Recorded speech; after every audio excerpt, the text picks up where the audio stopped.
Que a graça e a paz de nosso Senhor e Salvador Jesus Cristo esteja em cada coração. É com muita alegria que nós estamos aqui para mais uma videoaula.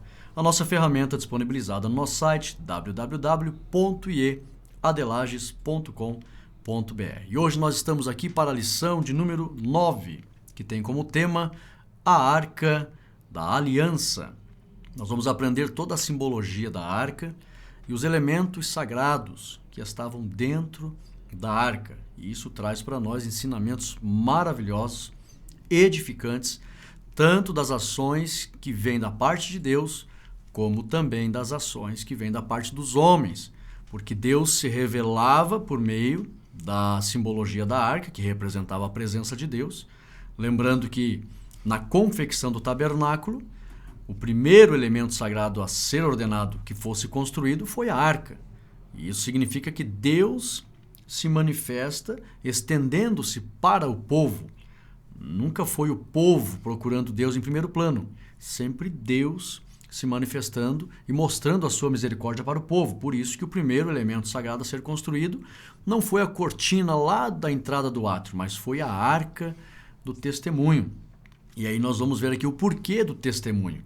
Ela testemunhava muitas coisas em relação a Deus, mas também testemunhava o interesse, a dedicação e a obediência dos homens, se estes assim obedecessem. Do contrário, testemunhava também a desobediência. E nós vamos ver aqui ensinamentos maravilhosos. A lição não é tão extensa, mas é rica na simbologia e nos ensinamentos acerca desse assunto. Domingo que vem você vai ter a oportunidade de estar com a igreja vendo todos esses detalhes num tempo maior. Eu louvo a Deus pela participação de cada aluno e cada professor que tem acessado os nossos vídeos, deixado os comentários e aprendido com os irmãos nas congregações. Eu quero agradecer, antes de entrar na lição, os irmãos têm nos ligado, conversado conosco em relação ao livro que eu estarei lançando. Agora, dia 25, estaremos lançando o primeiro livro acerca de um assunto doutrinário sobre a Santíssima Trindade. O título do livro é Para dar razão da nossa fé. São mais de 300 versículos e menções da Bíblia. É um livro de estudo bíblico, para você ler ele com a Bíblia ao lado. São mais de 300 versículos e menções da Bíblia acerca da pessoa do Pai, do Filho e do Espírito Santo. Logo nós estaremos colocando bem todas as informações para você acessar o site e adquirir o seu livro em PDF. Vai ser uma bênção poder ter o seu livro aí para que você estude no seu computador, no seu tablet, no seu celular, para todos os irmãos do Brasil. Será uma bênção mesmo. Meus irmãos, nós vamos entrar na lição. A primeira parte da lição, ela já traz aqui uma grande lição, porque vai trazer aqui acerca da descrição desse objeto tão sagrado, né? Principalmente para os judeus e na simbologia para a igreja. Hoje a igreja não está interessada, né, no objeto em si, até porque ninguém sabe onde está o objeto. Eu aconselho você, digita na internet aí um vídeo muito interessante, tá? O arqueólogo Ron Walter, ele está ali na internet dizendo que encontrou a arca. Ron Walter é um arqueólogo muito conhecido, foi ele que encontrou as rodas dos carros de Faraó lá no Mar Vermelho.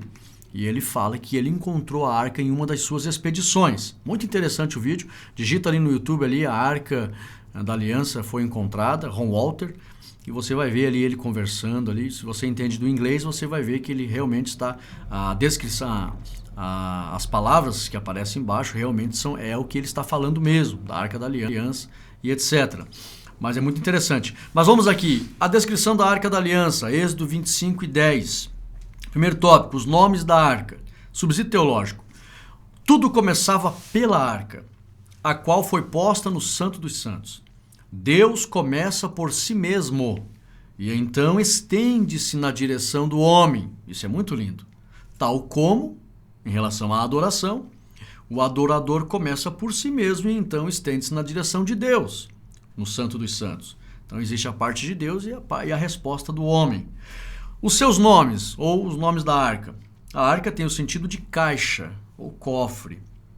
Nós temos aqui a arca de Deus, conforme 1 Samuel 4:12, a arca do Senhor, Josué 3:13, a arca da aliança, Números 14:44, e a arca do testemunho. Eu gosto muito dessa expressão da arca do testemunho, nós vamos ver o porquê.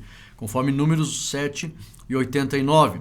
É importante lembrar que um dos principais objetivos da construção do tabernáculo foi para abrigar a arca, pois esta representava a presença de Deus entre o povo. Aleluia! Então, nesse primeiro tópico aqui, nós vemos aqui os nomes da arca e alguns detalhes em relação à sua construção, a sua simbologia. Nós vimos aqui que Deus se manifestou para o povo e o primeiro elemento sagrado a ser ordenado para que fosse construído foi a arca. Era Deus dizendo, então tudo vai partir de mim para ir de encontro ao meu povo. Aleluia! E aí então a arca tem esses nomes, tá? E é importante lembrar que o tabernáculo foi construído porque o lugar do Santo dos Santos simbolizava o próprio trono de Deus, a habitação de Deus. Então era Deus mostrando, como eu tenho falado desde as primeiras lições, Deus mostrando sua infinita misericórdia se manifestando entre os homens. Ele poderia ter rejeitado a humanidade, ter abandonado a humanidade. A humanidade não queria Deus, mas ele nunca abandonou e sempre procurou se relacionar com a humanidade. E é por isso que ele começa mandando construir a arca, dizendo, eu quero habitar entre vocês e toda alegria, felicidade que vocês terão vai partir da minha manifestação no vosso meio. Aleluia! Tópico 2 e 3 são tópicos que se relacionam. Diz assim, a construção da arca, tópico 2, e o tópico 3, o símbolo das duas naturezas de Cristo. Olha só, subsídio teológico. A arca tinha as seguintes dimensões. 1,25 metros de comprimento, ela não era tão comprida, 75 centímetros de largura e 75 centímetros de altura. O fato de a arca possuir madeira e ouro, os irmãos perdoem o erro de digitação ali, antes de postar a gente corrige para os irmãos. Isso nos ensina duas lições. O fato de a arca possuir madeira e ouro, isso nos ensina duas lições. Letra A madeira fala da humanidade de Jesus, conforme 1 Timóteo 3,16. E letra B, o ouro fala da divindade de Jesus, conforme Mateus 1,23. Então, se alguém perguntar por que a arca era de madeira e revestida com ouro, aí você diz, na verdade, irmãos, deixa eu aqui abrir um parênteses antes de explicar esse assunto. Todos os elementos do tabernáculo, como o tabernáculo em si, têm um significado primordial, que é Cristo, mas tem vários outros significados, tá? O principal significado do tabernáculo e os seus elementos é Cristo. Então, quando se fala da arca, o principal significado é Cristo. Tem outros significados? Tem outros significados.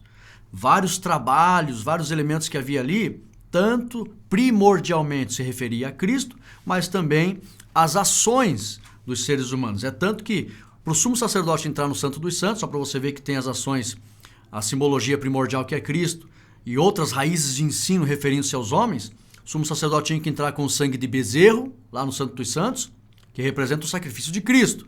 Mas ele entrava também com o sangue de bode, que representa o arrependimento individual de cada ser humano. Então tem vários significados. Primordial é Cristo e outras raízes de ensino que diz respeito às ações dos seres humanos. Mas aqui, a arca, a madeira, representa a humanidade de Jesus.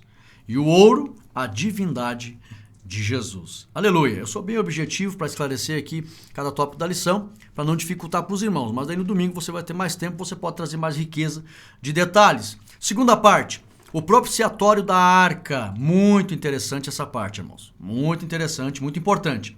Bem instrutivo, instrui uma riqueza de detalhes acerca da tampa. Presta atenção, porque tem muita gente que lê sobre a tampa e não entende nada.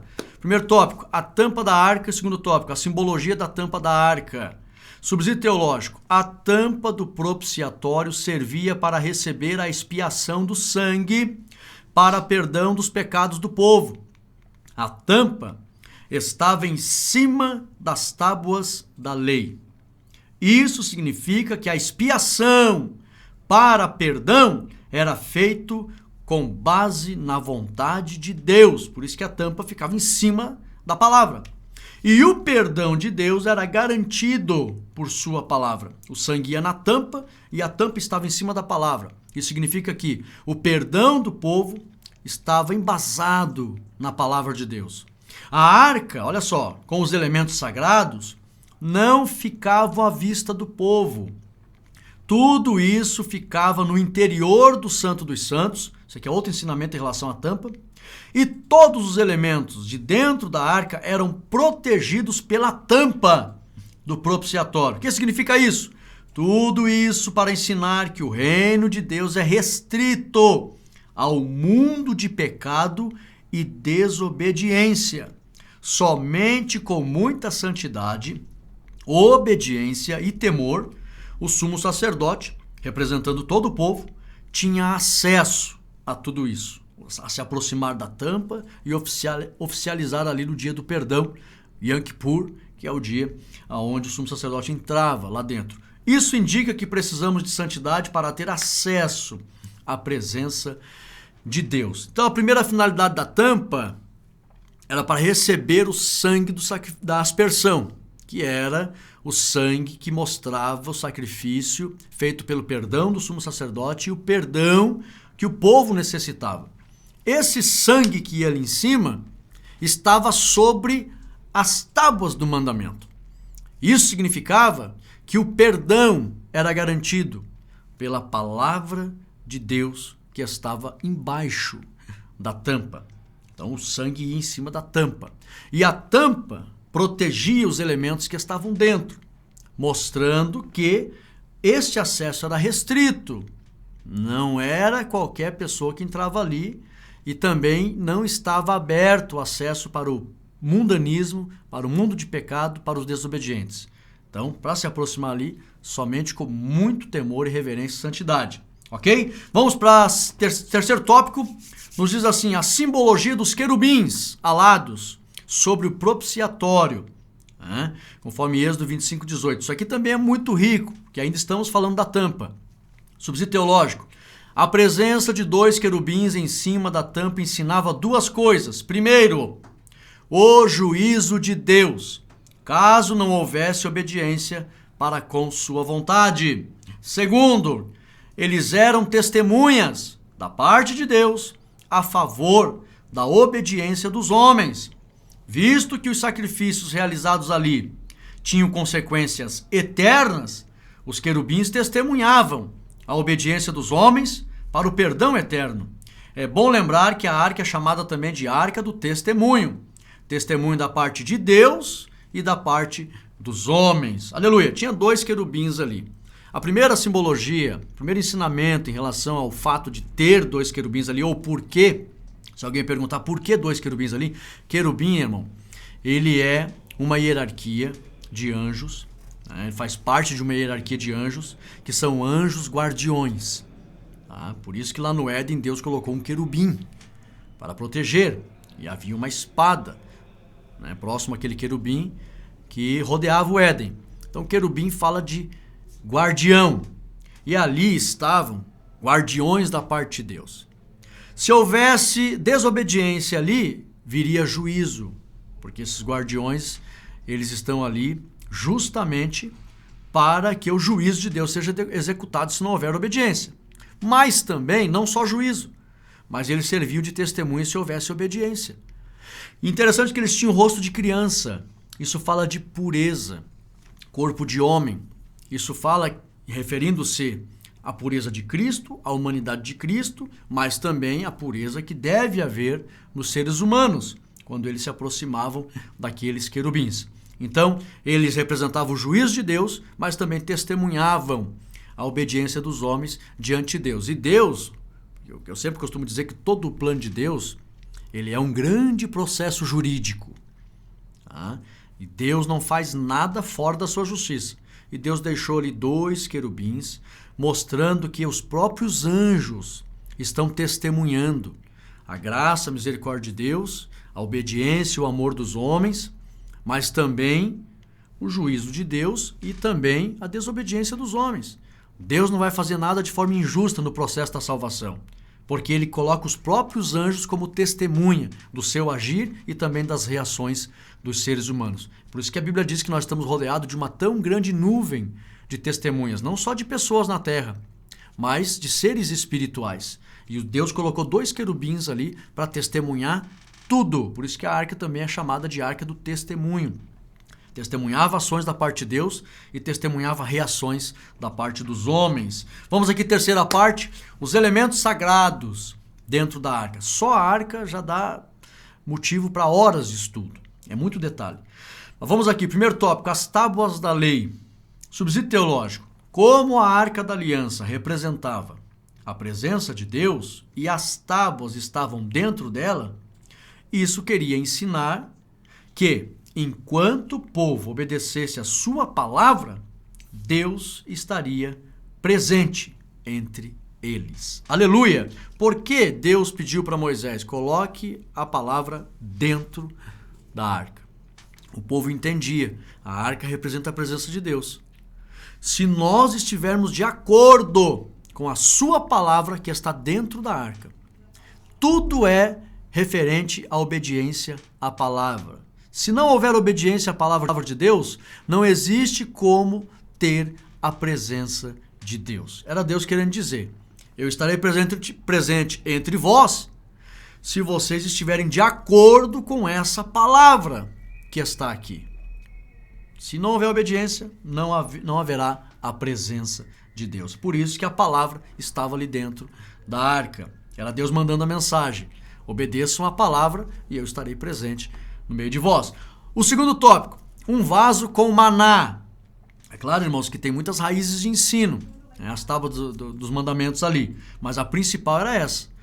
Tinha que haver obediência à palavra. Subsídio teológico. É bom ressaltar que a arca do testemunho dava duplo testemunho. Dava testemunho da parte de Deus e da parte dos homens. Letra A, é claro que muito mais da parte de Deus, né?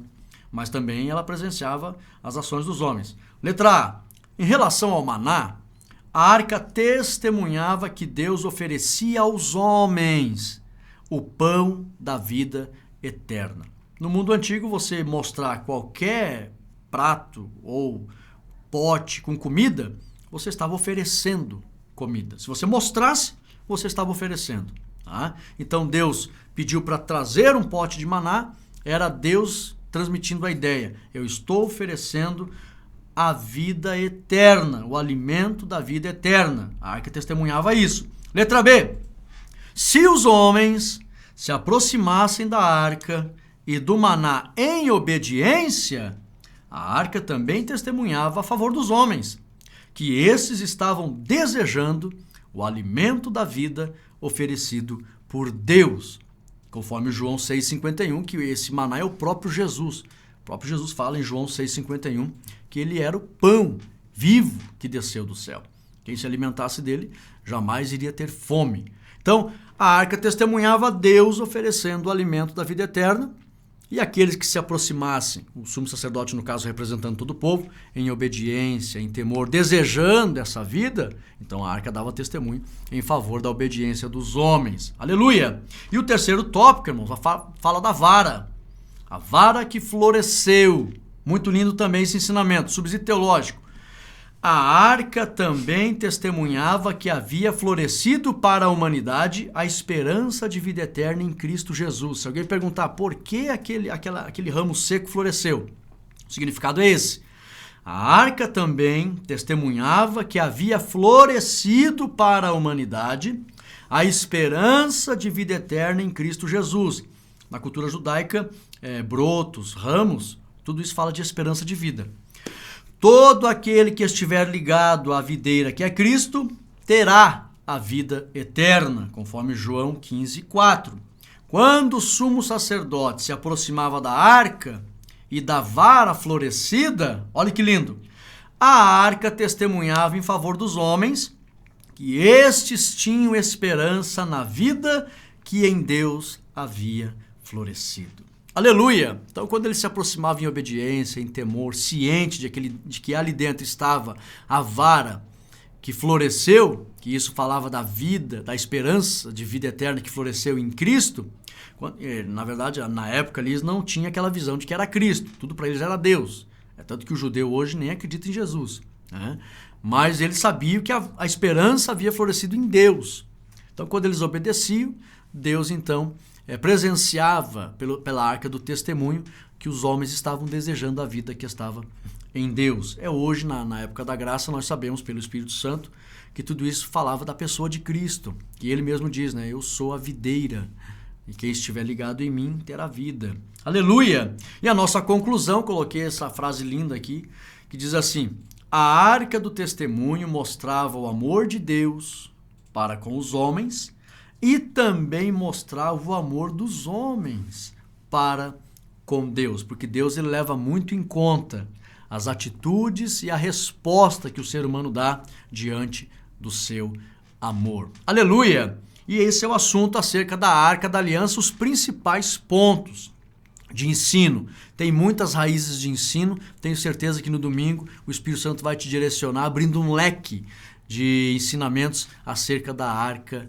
da Aliança. Esse assunto é muito vasto na Bíblia, tá? Mas eu tenho certeza que Deus vai edificar os irmãos por dentro da lição e vai ser uma bênção. Deixa o teu ok nesse vídeo, compartilha, irmãos, esse vídeo, edifique muitas vidas e domingo esteja na igreja para aprender a lição de número 9. Deus abençoe a todos, fiquem todos na paz de Cristo Jesus. Amém.